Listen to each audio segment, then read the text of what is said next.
പിതാവിൻ്റെയും പുത്രൻ്റെയും പരിശുദ്ധാത്മാവിൻ്റെയും നാമത്തിൽ ആമേൻ. എല്ലാവർക്കും പ്രിയൻ്റെ പ്രാതിലിലേക്ക് സ്വാഗതം.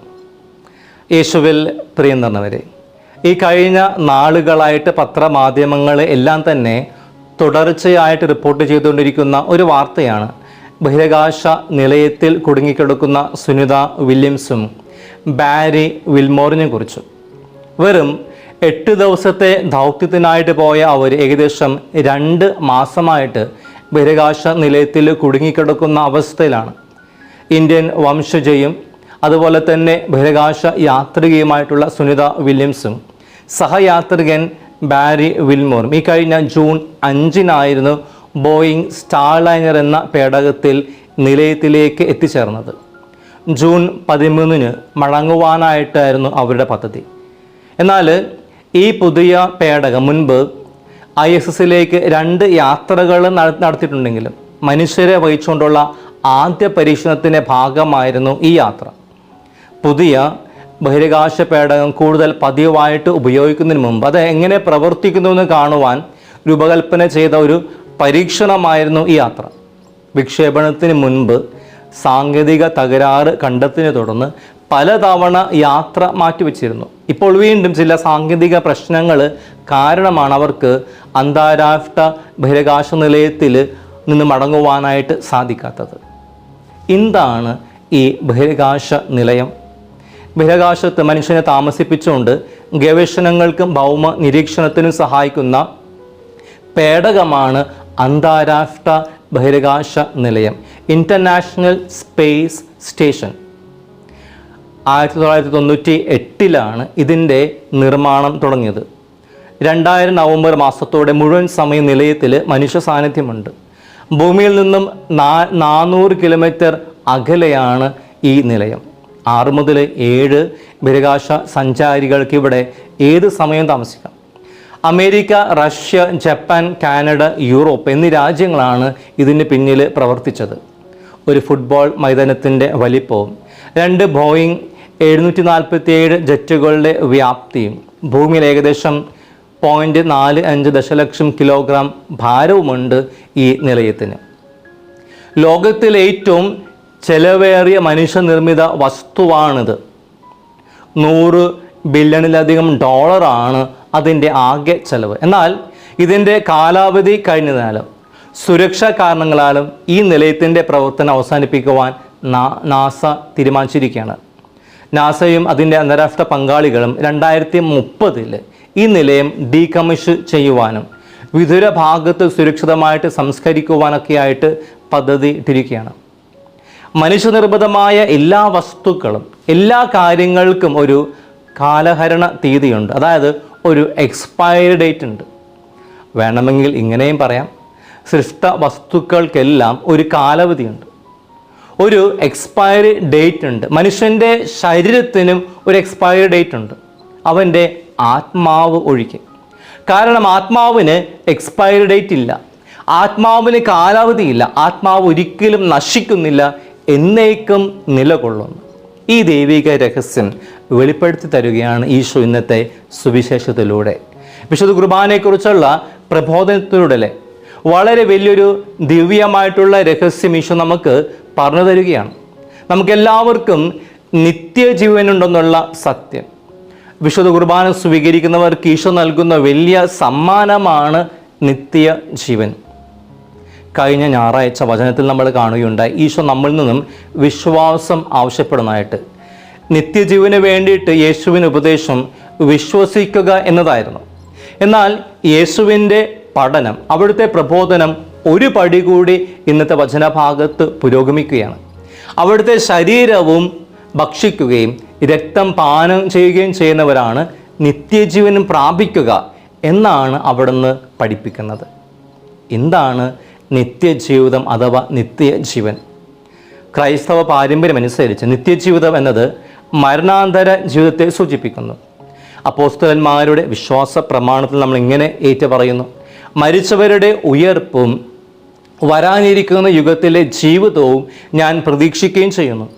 ഈ വീക്ഷണത്തിൽ യേശുവിൻ്റെ 2ാം വരവിനും മരിച്ചവരുടെ പുനരുദ്ധാനത്തിനും ശേഷമാണ് നിത്യജീവൻ ആരംഭിക്കുന്നത്. എന്നിരുന്നാലും പുതിയ നിയമത്തിൽ യോഹന്നാൻ്റെ സുവിശേഷത്തിൽ വിശ്വാസിയുടെ ഭൗമിക ജീവിതത്തിൽ ആരംഭിക്കുന്ന ഒന്നാണ് നിത്യജീവൻ. സമാന്തര സുവിശേഷങ്ങളും വിശുദ്ധ പൗലോസ് അപ്പോസ്തലൻ്റെ ലേഖനത്തിലും നിത്യജീവിതം പൊതുവെ ഒരു ഭാവി അനുഭവമായിട്ട് കണക്കാക്കപ്പെടുന്നു. എന്നാൽ യോഹന്നാൻ്റെ സുവിശേഷം അവയിൽ നിന്നും വ്യത്യസ്തമാണ്. നിത്യജീവിതത്തെ ഇപ്പോഴത്തെ ഒരു യാഥാർത്ഥ്യമായിട്ട് അവതരിപ്പിക്കുന്നു. നിത്യജീവനെക്കുറിച്ചുള്ള ഈശോയുടെ പ്രബോധനം യോഹന്നാൻ 17:3 നമ്മൾ വായിക്കുന്നു. ഏക സത്യ ദൈവമായ അവിടുത്തെ അങ്ങയച്ച യേശു ക്രിസ്തുവിനെയും അറിയുക എന്നതാണ് നിത്യജീവൻ. പിതാവായ ദൈവം ക്രിസ്തുവിനെ ലോകത്തിലേക്ക് നൽകിയത് തന്നെ എല്ലാവർക്കും നിത്യജീവൻ ലഭിക്കുവാൻ വേണ്ടിയാണ്. യോഹന്നാൻ 3:16 നമ്മൾ വായിക്കുന്നു. എന്തെന്നാൽ അവനിൽ വിശ്വസിക്കുന്ന ഏവനും നശിച്ചു പോകാതെ നിത്യജീവൻ പ്രാപിക്കുന്നതിന് വേണ്ടി തൻ്റെ ഏകജാതനെ നൽകാൻ തക്ക വിധം ദൈവം ലോകത്തെ അത്രമാത്രം സ്നേഹിച്ചു.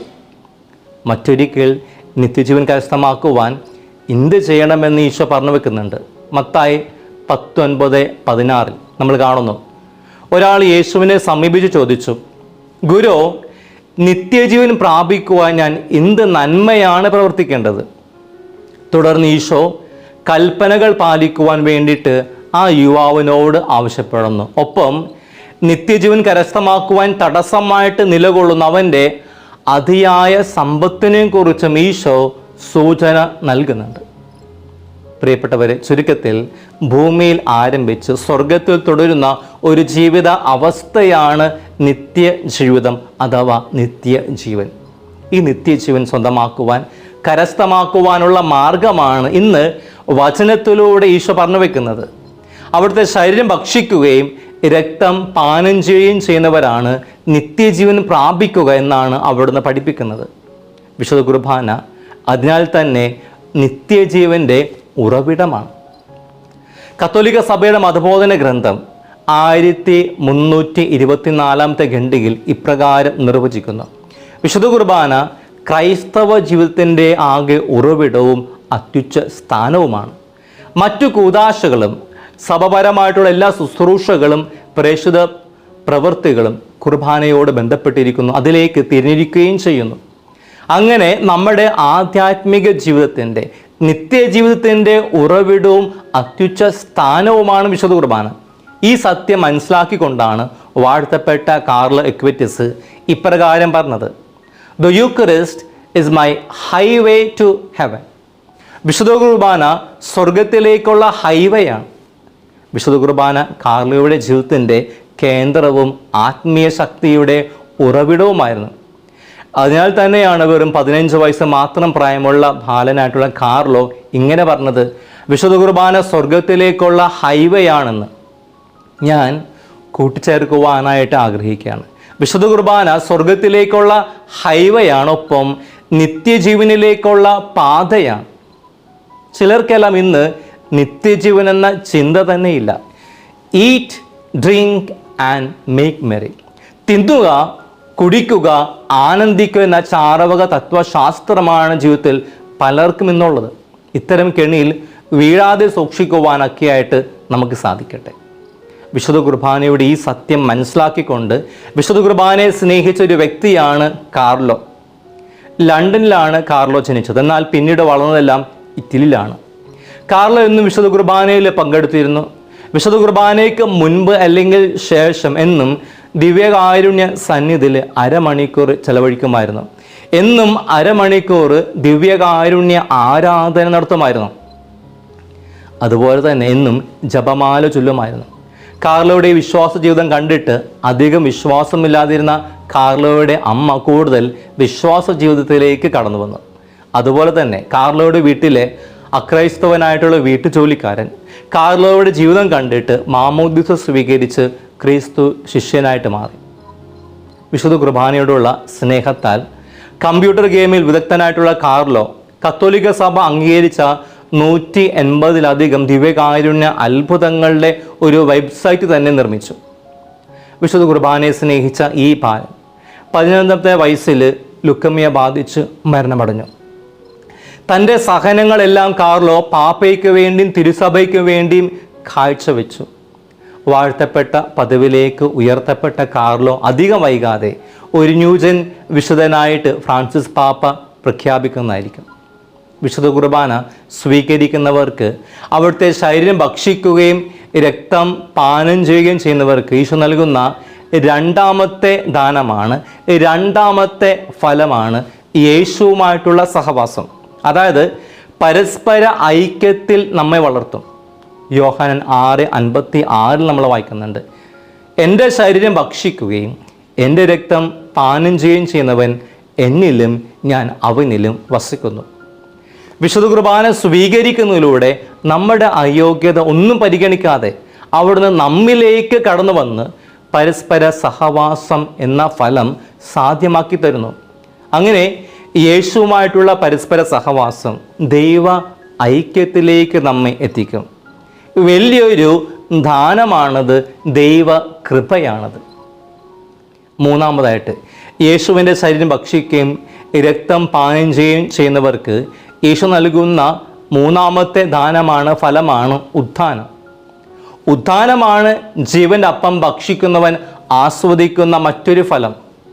യോഹന്നാൻ 6:54 നമ്മൾ വായിക്കുന്നു, എൻ്റെ ശരീരം ഭക്ഷിക്കുകയും എൻ്റെ രക്തം പാനം ചെയ്യുകയും ചെയ്യുന്നവന് നിത്യജീവനുണ്ട്, അവസാന ദിവസം ഞാൻ അവനെ ഉയർപ്പിക്കും.